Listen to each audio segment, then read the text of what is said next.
Hello everyone, myself Purushotham, working as Assistant Professor in Department of Computer Science Engineering, MLR. In this session, I am going to discuss about inter-thread communication. So this is the overview of the session. So in this session, I am going to discuss about what is inter-thread communication and how to achieve inter-thread communication. And last, I am going to explain the producer-consumer problem. Okay, so let's get started today's session. So coming to the inter-thread communication. So inter-thread communication, as name suggests, it is nothing but it is the communication between the two or more different threads within the same process.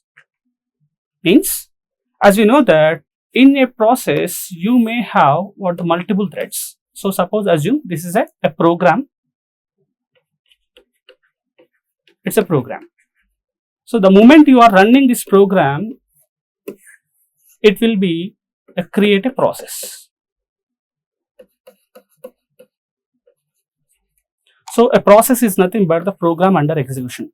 Every process may contains the multiple threads. So suppose let's take an example. Here it is a T1 thread and here it is a T2 thread. So in this process I have two threads, T1 thread and T2 thread. Now if you establish a communication between these two threads, okay, that is nothing but inter-thread communication. Okay, so what's the definition of the inter-thread communication? Inter-thread communication is nothing but the communication between the two or more different threads within a process, within the same process. So in inter-thread communication, the threads must be synchronized with each other. Otherwise, it leads to wrong results. It leads a data inconsistency. So during this inter-thread communication, two threads must be the synchronized. Otherwise, you will get abnormal results. Next, so to achieve the inter-thread communication, we need to use three methods: wait, notify, notify all. Okay, using these three methods, we can achieve inter-thread communication. Okay, so these are the predefined methods which are present in the object class. So as we know that object is the supermost class in Java. It is the supermost class. Object is the supermost class. So inside object, so there are three methods are defined. Not only three methods, we have other methods also there. But in this context, we are discussing what these three methods: wait, notify, notify all. So these three methods are defined inside object class. And as we know that object is a supermost class, so you can apply on any object. So we should call these methods only from synchronized area. So otherwise, it leads illegal monitor state exception. Okay, so whenever you are calling these three methods, and make sure that that must be the synchronized. Otherwise, it leads an exception called illegal monitor state exception. Now, so coming to wait method and how notify method will be work. Now we'll see here. So wait method. So suppose assume this is a thread lifecycle state. As we know that when a new thread is created, the thread will be entered into the new state. And the moment it is created and it will be placed in a queue. So that is called the ready queue. It is called the ready queue. So let's take an example. Here in this ready queue, I have few threads like T1, T2 and 3. So from this ready queue, so any thread will get a chance to execute on the CPU. So this is what the running means. It is a CPU. So from the ready queue, any thread will run on the CPU. Means who will decide which thread has to execute on the CPU means a thread scheduler will be decided. So let's take an example. So T2 got a chance to execute on CPU. T2 will be in the running state. Now the T2 will be access the CPU and it will run on the CPU. Now during this running process, so suppose if you call the wait method. Now what happen means that T2 stops this execution and it will enter into the waiting state. Okay, the moment you are calling the wait method, automatically the thread 2 will be stopped its execution and it will enter into waiting state. Now the thread 2 will be come here. The moment you are calling the wait method, the thread 2 will be coming to the waiting state. Now from the waiting state, suppose if you want to bringing back to the ready queue, we need to use the method called the notify method. Okay, so that is what the wait and notify. So suppose if you have the multiple threads in the waiting state, and if you want to bring it back to the ready queue, you need to use the notify all methods. Once if it is coming back to the ready queue, and this can be executed on the CPU and according the thread scheduling algorithm. Okay, that is what the wait and notify method. And make sure the moment you are calling the wait and notify method, that must be the synchronize. Otherwise, again it leads exception. Okay, that part we'll see the programmatically. So suppose if I take an example, here I have a method is a M1, and this method is having a loop, that is what the for loop, and it is printing a message for 10 times. And here I mentioned the wait method and wait of 1000. So 1000 means 1000 milliseconds. So 1000 milliseconds is nothing but it is a 1 second. So after printing hello, it will stop its execution for 1 second, and again it will print the hello, again it stops the execution, means it will enter into the waiting state. Okay, so here you are calling the wait method.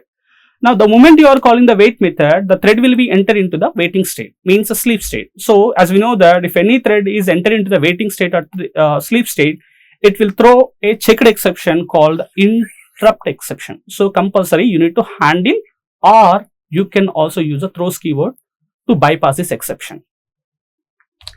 So here apart from this exception, one more unchecked exception also it is throwing that wait method. So that is what, if this method is not synchronized, and if you call the wait method here, this method will be leads an exception called illegal monitor state exception. Okay, so that part now we'll see. So let us consider, okay, here I have a class. The class name can be anything. So let's take, I'm taking the class name is A. Now here I'm taking a method public void M1 method, and this method is having a for loop int I equals to 0, int I is less than 10, and I plus plus. System.out.println, I just print hello here, and here I want to stop this execution some particular period of time. Here I mentioned 1000. So 1000 in the sense, you can see here it is 1000 milliseconds. Milliseconds means 1 second. 1000 millisecond means it is 1 second. So this method is calling the wait method. Internally we are using the wait method. Now the wait method, the moment you are calling the wait method, it leads an exception, checked exception called interrupted exception. So which method is calling? The main method is responsible. So you need to bypass the exception, or you can also use a try catch. So here I'm just bypassing using the throws keyword interrupted exception. So that's it. Wait. Now here I will create an object to the class A. Now A dot, I'll call the M1 method. Now the M1 method, again it is using the wait method and it is throwing the interrupted exception. So the main method also responsible. So write the interrupted exception here itself. Okay, that's it, done. Now, but here the wait method you are calling in a M1 method, but it is not synchronized. Now what happened? You see here. You can see here after printing hello and it is triggered the wait method. The wait method is calling in the non-synchronized area and it leads an exception called illegal monitor state exception. So you can see here illegal monitor state exception. So how to avoid this exception means here you need to call the synchronized keyword so that this method will be, now this area will be the synchronized and you can call the wait method. As we know that the wait method must be called within the synchronized area, otherwise it leads exception. Now here the next topic is the producer consumer problem. In inter-thread communication, so we have a classical operating system problem, that is what the producer consumer problem. Okay, now we'll see the producer consumer problem. So the producer consumer problem is a classical example of the multi-process synchronization problem in operating system in IPC. Means, so the producer consumer is one of the classical problem in operating system. So for IPC mechanism. Okay, here we are not using the IPC, here we are using. So next topic, we'll discuss the producer consumer problem. The producer consumer problem is a classic example of the multi-process synchronization problem in operating system IPC. Means the producer consumer is one of the classical operating system problem which are used in the IPC, inter-process communication. But here we are not using in IPC, we are using what the inter-thread communication. In inter-thread communication, the same problem we can write the programmatically. Now we'll see so how it works. So what is the problem statement of the producer consumer problem? So the problem statement goes like this. So there are two threads. There are two threads. One is the producer thread, another one is a consumer thread. And that shares a common buffer with a limited size. Okay, so I'll explain. Next, the producer duty, there are two threads. One is the producer thread and second one is the consumer thread, right? So the producer duty is what, consumer duty is what, means the producer, as name suggests, it produces the items. And whatever the items the producer is produce, so they will keep in what a buffer. And the consumer duty is to consume the item. As name suggests, it will consume the item from the buffer. Okay. Now, so having two processes that run in the parallel, we need to make sure that the producer will not to put the data in the buffer when the buffer is full. Okay. So I'll explain these points. So let us consider the two threads. Like as I mentioned, the producer thread, it is a producer thread, and one more thread is a consumer thread. Two threads. In between, we have a shared memory that is called the buffer. Okay, so there are two threads, the producer thread and the consumer thread. These two threads are synchronized. In between, we have a buffer. Now, the producer duty to produce the item, the consumer duty to consume the items. So, whatever the producer produces the item, need to keep in a buffer, and from the buffer, the consumer need to consume. But here, we need to write some constraint. As we know that the buffer is having some limited size. Let's take an example like the buffer capacity is 2. The buffer capacity is 2. The capacity is 2 in this context. So the producer produces the first item and keeps the first item in the buffer. And again the producer produces the second item and place in the buffer.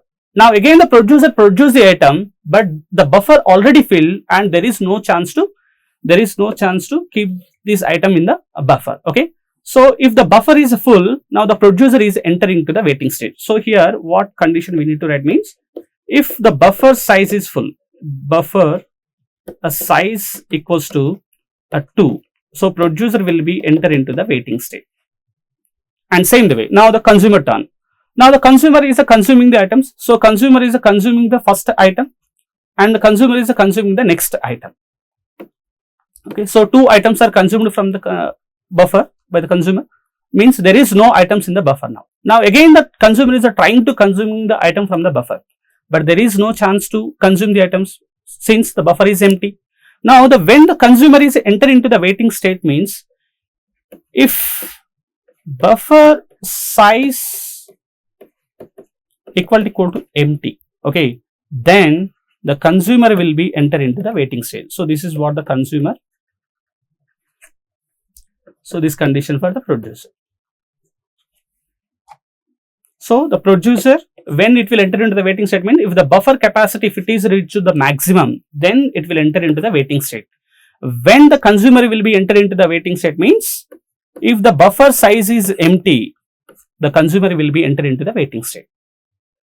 Now, when the producer need to notify, when the consumer need to notify means, after producing every item, the producer will be notified to the consumer to consume the item. Again, when the consumer need to notify means, after consuming every item, the consumer need to notify to the producer to produce the item. So here we need to use the wait and notify methods. Wait and notify methods to establish the connection. Okay. So if you know these conditions, so you can write the program very easily. Okay. Now the same points, now we'll write the programmatically. So let's take a class. The class name can be anything. Here I'm taking the class name is a producer and consumer. In short, I'm taking Procon. Now here I'm defining item initially the count is 0, and in between the producer consumer we have a buffer. So the buffer you need to define with any data structure. I'm taking the linked list here, the linked list, and that it accepts only integer type. The linked list name is here, I'm using the buffer, the linked list.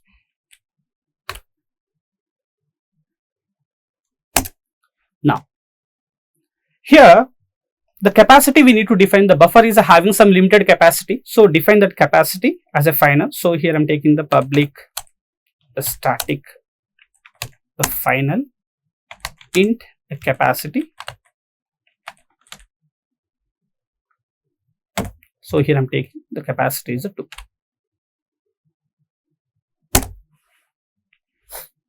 Now, so as per the problem statement, we need to write the condition. So now when the producer is enter into the waiting state and when the consumer is enter into the waiting state. So if you know this condition, of almost half the program is done. So first we'll write the condition for the producer. So first define a method for the producer, public void the producer. The method name is a producer. Now duty of the producer is to produce the item, and when the producer will be enter into the waiting state means if it is reached to the maximum size. Suppose here I'm taking what the while of true, so that it will repeat it for infinite times. And when the producer will be enter into the waiting state means, so suppose if the buffer dot size equal to the capacity, so that the producer will be enter into the waiting state.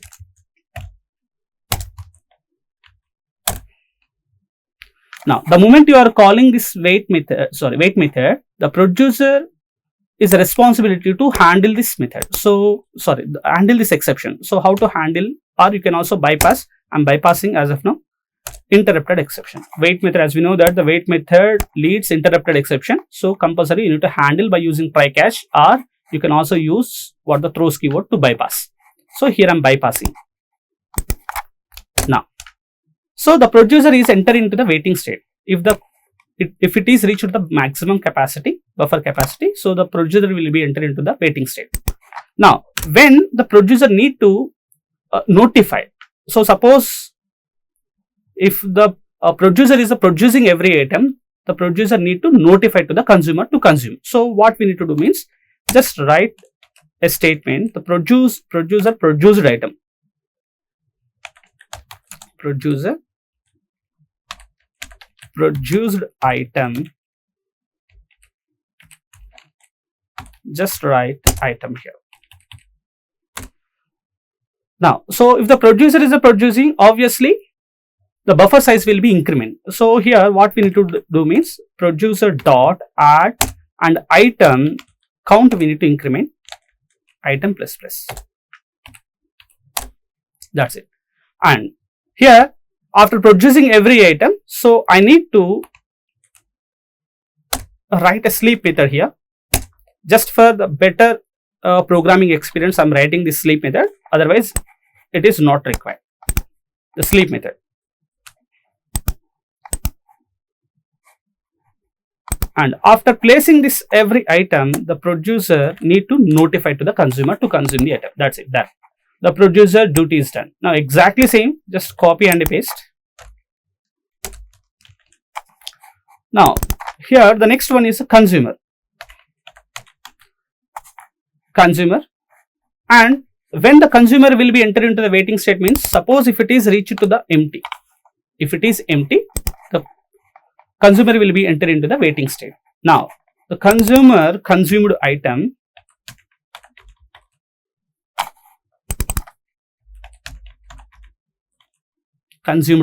Now this item we need to take from the buffer. So buffer dot you need to remove. So remove first, and whatever the item you are removing, just place in a variable that is item. Now this here I'm printing the same item. Now after removing every item means after consuming every item, what we need to do means we need to notify to the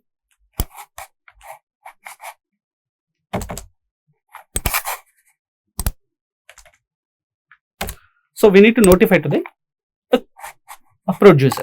That's it. The producer and consumer methods are done. Now what we need to do means these two methods we need to call in two threads. So here I'm taking the producer thread and the consumer thread. So let's take first here I'm taking the thread 1, thread P. P stands for the producer, and here I'm using the anonymous class. If you are aware the regular approach also you can use, no problem. Here I'm using the anonymous class. Now thread P and okay. So inside the thread P we need to call the producer method. The producer method is present in the procon class. So create object to the procon.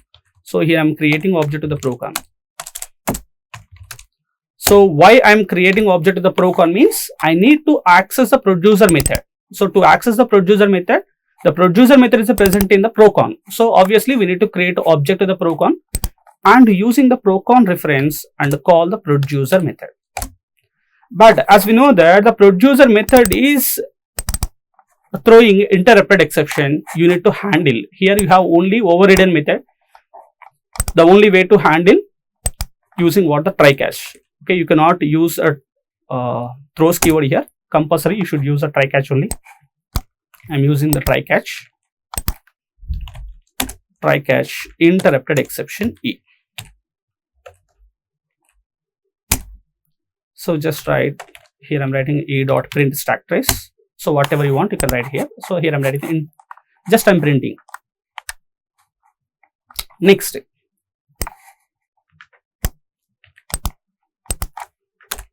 exactly same. Instead of a P thread, now we need to take what the C thread. P stands for producer, C stands for the consumer. Now here C duty to consume the item. So call the consumer method here. Consumer is done. Now the P thread is ready and C thread is ready. Now call P dot start, next C dot start.